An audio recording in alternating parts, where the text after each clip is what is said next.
Hello, everyone. This is a brief introduction to literary theory for English 208. And let me begin by saying a few words about how this fits into the course as a whole.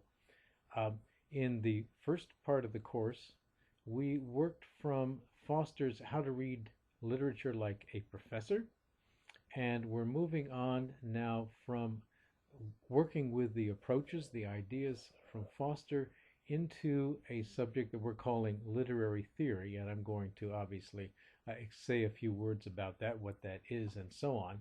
Um, Now, in the course as a whole, we cover literary theory in units 5 and 6, and that is basically the rest of the course as far as the subject matter is concerned. And we finish the course with by working on the research paper, and that's in the final week of the semester. But we're moving on, okay? We're moving on to a different book, How to Interpret Literature by Robert Dale Parker. And the readings in this book then are uh, in the course schedule, which you can find either in the course syllabus or under course schedule in Blackboard. So pay attention to the reading assignments, and as I say, we'll be talking about this in units 5 and unit 6. Unit 5 begins um, in the, according to the course schedule, begins in the ninth week of the semester, and then we go on. That takes us for 3 weeks, and then we go on to unit 6. Okay, so literary theory. First of all, um, think back to what we learned from Foster. What we talked about when we talked about using, say, the Bible as a way to interpret or to read literature, or we talked about using the idea of a quest, or we talked about irony, or we talked about symbolism, we talked about a variety of things, right? Geography, sex, politics, and so on. What we were doing was we were saying, let's use this particular idea, geography, or blindness. Let's use this particular idea as a way to try to understand a work of literature. Okay? So you're familiar with that. Now, what we are doing now is in general the same kind of thing. We are taking a particular idea and we're saying, okay, how can we use that idea to understand literature? Now, in this particular case, the ideas are what we call literary theories. Now, I am asking you in the first unit of the course to read Parker, How to Interpret Literature, and to come up with your own definition of what you think literary theory is. But very, very briefly, literary theory is simply a theory about how literature should be interpreted. It gives a particular perspective for the interpretation of literature, and we're going to cover a variety of perspectives. You can see these in the course schedule. You can see these in the syllabus, and I'll name them here. All right, now the names themselves may seem strange, some of them anyway. Don't worry about that now, because we're going to be talking about these and studying these as we go along. We will begin with a theory called New Criticism. We will then go on to structuralism, deconstruction, Marxism, feminism, and post-colonial and racial studies. Now, some of these words I'm sure are familiar with to you. Certainly the word feminism is familiar to you. Marxism is probably familiar to you as well. Something like deconstruction you may have heard. There are a lot of misunderstandings about the meaning of deconstruction, but you may have heard that word. Structuralism is a theory that comes out of linguistics. You may have heard that word too, but perhaps in a different context. We're going to begin with New Historicism. So just keep that in mind. Some of these theories are a lot more abstract and, well, theoretical than the ideas that you read about in Foster. But Parker is trying to do the same kind of thing in general that Foster is trying to do. He's trying to take things that are relatively abstract and unfamiliar and bring them into the life of the classroom, as it were, in ways that we can understand. So you don't have to be an expert, you don't have to be a scholar, you don't have to have a PhD in philosophy or literary theory or criticism or anything like that. That's the idea. If you read Parker, you ought to be able to understand him the same way you should have been able to understand Foster. But let me point out that Parker does something very, very similar to what Foster does. He makes a lot of reference to specific works, and not just works of literature, such as, say, Sonny's Blues or The Garden Party, but he also makes a lot of reference to other, what we sometimes call cultural productions, like movies. He makes reference to a movie I'm sure many of you have heard of, Top Gun, for example, or Brokeback Mountain, and so on. Okay, so there are, he makes references to a lot of things, and he doesn't always assume that you are going to be familiar with this. He usually tries to bring in some information that makes a connection between that particular work and what he's saying about theory. But just be warned that he is making those kinds of references the same way Foster did. Remember, Foster made a lot of references to Shakespeare, for example, or Toni Morrison's work, and so on. So you're going to come up against that. If at any point you find Foster making a reference, say, to a poem by John Donne, all right, and you say, I've never heard of John Donne in this poem, The Canonization, and so on. What the heck is that? You can always go online. Much of this, many of these works you can find online, and if you can't find them online, if you've never heard of the movie Top Gun, for example, go to Wikipedia. Okay, get some information on what Top Gun is about so that it makes sense to you when you're reading Foster. Okay, now let's move then on to the subject of our first theory, which is called New Criticism. Okay, the New Criticism began back in the earlier days of the 19th century, and it was the first systematic attempt on the part of literary scholars to say, we need a theory about how to interpret literature. Nobody has ever actually sat down and said, this is the procedure you should use. This doesn't mean there weren't a lot of theories about literature. Theories about literature in the West go all the way back to Plato. But the new critics were the first in, let's say, in modern times to say, okay, we need a theory.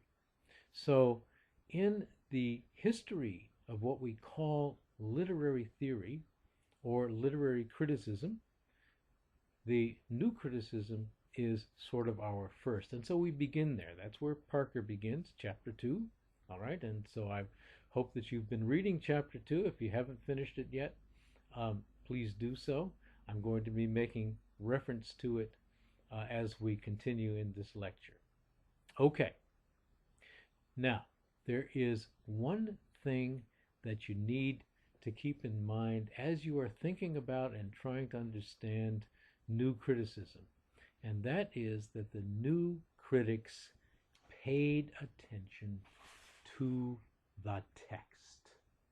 And by the text, I simply mean the words on the page, folks. All right? The words that you see. This is a text of an Emily Dickinson poem. Okay, we're going to be looking at one of those poems here in a minute. Okay? And what the new critics were saying was pay attention to the text. And they came up with the idea. It's not a particularly original idea in itself, but it's what we sometimes call close reading. And close reading simply means to pay attention to the words, each word, each detail, each image, each metaphor, and so on. Now, there are other things that Parker explains were important principles of the new criticism. Irony is an extremely important feature in literature that the new critics paid a lot of attention to. Irony, ambiguity, tension, symbolism, the unity of a work of literature, and so on. Let's see if we can't find these in the book, okay? So I think page, we're looking at new criticism here, and so we go. It's a long chapter, but I think that you can find the key concepts fairly easily. That's what you're going to be looking for, by the way. Okay? You're going to be looking for these key concepts. So I'm looking right now at page 18. All right? And page 18 and 19. And there's a little box at the bottom of page 19. Key new critical concepts. All right? So I mentioned some of them already. Ambiguity, tension, irony, also paradox, symbols I mentioned, unity, the overall unity of the work. What is it that holds the work together? And above all, the assumption that a work of literature has some kind of unified structure, patterns, paradox. Did I mention paradox already? Paradox, extremely important. All of these things are things that the new critics were looking at when they looked at a work of literature. Now, I have asked you in the first unit assignment, first discussion assignment in this course, to look at what I'm calling is a category of details. Choose a work of literature that we have already read, La Belle Dame sans Merci, Sonny's Blues, The Garden Party, Bartleby the Scrivener, and so on. You know those works, 6 of them. All right, choose one of those works, and what I've asked you to do is I've asked you to look at, to find a particular category of detail in that work. Okay? And what I mean by that is, or the reason I'm asking you to do that, is that looking at those details, or categories of detail, if you will, is a way of doing close reading. That's one of the things that we do when we do close reading, is we simply try to note what are the details in a text. So let me give you an example. All right? And by the way, I gave you a few examples in the instructions. For the discussion itself, I think I used the example of walls in Bartleby the Scrivener. Throughout the story, there are different references to walls, right? And that story ends in a prison yard. And what's a prison made up of? Okay, a prison is made up of walls, isn't it? Okay, so I'm saying, okay, that's an example of a category of detail. In The Garden Party, an important detail is flowers, right? Flowers don't appear only once, right? But flowers appear at different times throughout the story, right from the beginning to the end, where Laura brings the flowers down to the Scots cottage, right? So what I'm asking you to do is I'm asking you to do some close reading by paying attention to a category of detail. Now, I'm going to give you an example by reading something that we have not read in the course so far, but I'm going to ask you to read it. It's very short. It's a poem. It's actually poem 466 by Emily Dickinson. What you need to know is that Emily Dickinson, the great 19th century American poet, did not title her poems. And so what her editors have done is they have numbered them.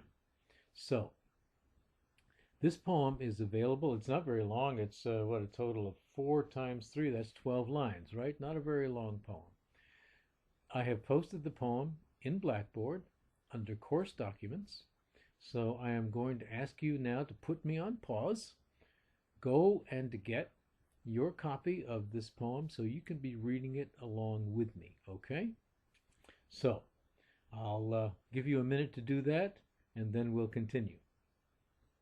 All right, so you're back, and you've got a copy of poem 466 by Emily Dickinson, uh, sometimes referred to by its first line, I dwell in possibility. We're not going to do a close reading of the entire poem, all right? But I do want to give you an example of what I mean by paying attention to categories of detail. So here it goes.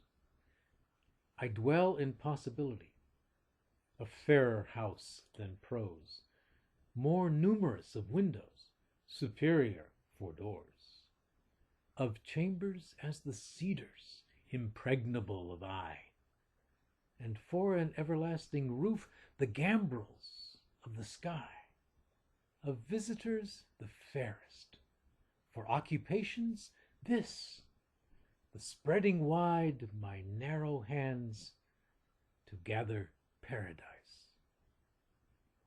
I Dwell in Possibility by Emily Dickinson. Okay? So, as we go through this poem, please have your copy in front of you. All right, I'm going to put my book. Well, maybe I should keep my book up here so that I can refer to it myself. Okay? Let's look at details. We begin with this statement, I dwell. All right, now what does it mean to dwell? A dwelling is a place to live, right? I dwell somewhere. Well, we don't usually use that word if we're telling somebody where we live, right? You know, I live over on Monroe Street or something like that. We don't say, oh, I dwell on Monroe Street. We say, I live, okay? But it's the same thing, I dwell, all right? It's a dwelling, as a dwelling place, right? Or a residence. So we begin with that idea, and I want to continue with that idea, okay? See what I've done? All I have done is said, oh, okay, I noticed right here at the beginning, we've got this idea of somebody telling us where she lives, okay? That's going to be my category of detail. I dwell in a row house. I dwell in an apartment downtown. I dwell in a condo over in St. Michael's on the Eastern Shore. No. What does she say? I dwell in possibility. So, right at the beginning, we say, now wait a minute. Something is going on here. Possibility? That's an abstraction. How can you live in possibility? So we've got a question about the meaning of this poem. And what I'm going to do is I'm going to say, all right, I'm going to treat this as a topic sentence. I'm going to say, old Emily here is telling me she's going to be writing a poem about living in possibility, so I'm going to try to figure out what she has to say about living in possibility. And here's what she says. Possibility is a fairer house. Okay, I know what a house is. Okay, all right, so she's comparing possibility to a house. Okay, now I've read a lot of poems, so I say, okay, that's a metaphor. House is a metaphor for possibility, whatever she means by possibility here. Okay, now you know what possibility means. Okay, it's possible that I might go to the Giant this afternoon and get some food, right? Okay, it's possible if I keep working hard, I'm going to get an A in Dr. Stevens' course. We understand what possibility is, right? That's a possibility. Getting a degree at Coppin State University, that's a possibility. Good. All right, so we know what that means. And then she says it's a fairer house. Okay, well, she's talked about dwelling. All right, so we know living somewhere. And where do you live? Well, you live in houses. Okay, so, but she's saying she lives in possibility, and possibility is a fairer, meaning a more attractive house than prose. Okay, now I'm going to drop these abstractions, possibility and prose. Prose is a kind of writing, right? Okay, but I'm not, we're going to put those aside for a minute, and we're just going to look at details. I'm saying do a close reading That's what the new critics did, right? We're talking about new criticism here, right? That's what the new critics did. They did close readings, they looked at the details of whatever it was they were studying and interpreting.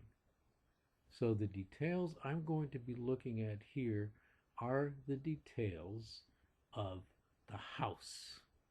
This is the house of possibility. And what are those details?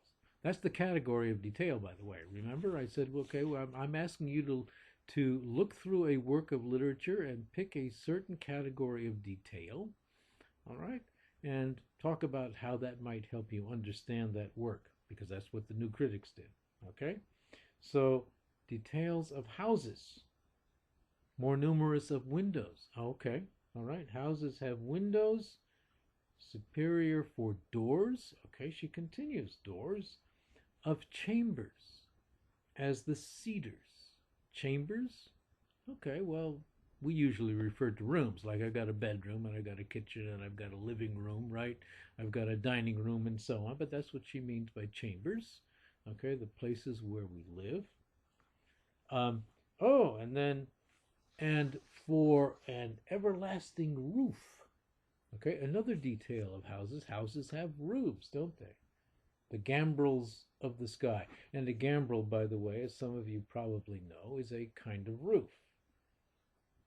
Okay, and let's see, what other kinds of details? The category again is dwelling places, houses. Okay, so what are the different details that she's got in that particular category? That is details of houses. She moves on to visitors. Okay, so we're moving from the physical details, the structure of a house, like roofs, windows, doors, and so on, all right, to visitors. Okay, well, that's another thing that goes with houses, right? Houses, you entertain guests, right? Your friends come over, right? They hang out with you, okay? Visitors. Okay, and we have the fairest visitors, most attractive visitors, okay? We like, when people come over to visit, we want them to be people we like, right? So, and we've got the very best visitors here. We've got the fairest visitors. And then for occupation, well, you do things in your house, right? What do you do in your house? All right, you cook, right? You entertain your guests in your house. You might watch TV, you might watch movies, you listen to music, right? Okay, you work on your computer, you surf the internet. Occupation, things that you do. And then finally she concludes, okay, this is my occupation, she says. My occupation is the spreading wide my narrow hands to gather paradise. Okay, now there is a lot we could do with this poem. So let me just remind you that all I'm trying to do here is give you an example of what I mean by paying attention to a category of detail. The category here is details of a house. All right, so we're going to be looking at those details. Windows, doors, roofs, and so on.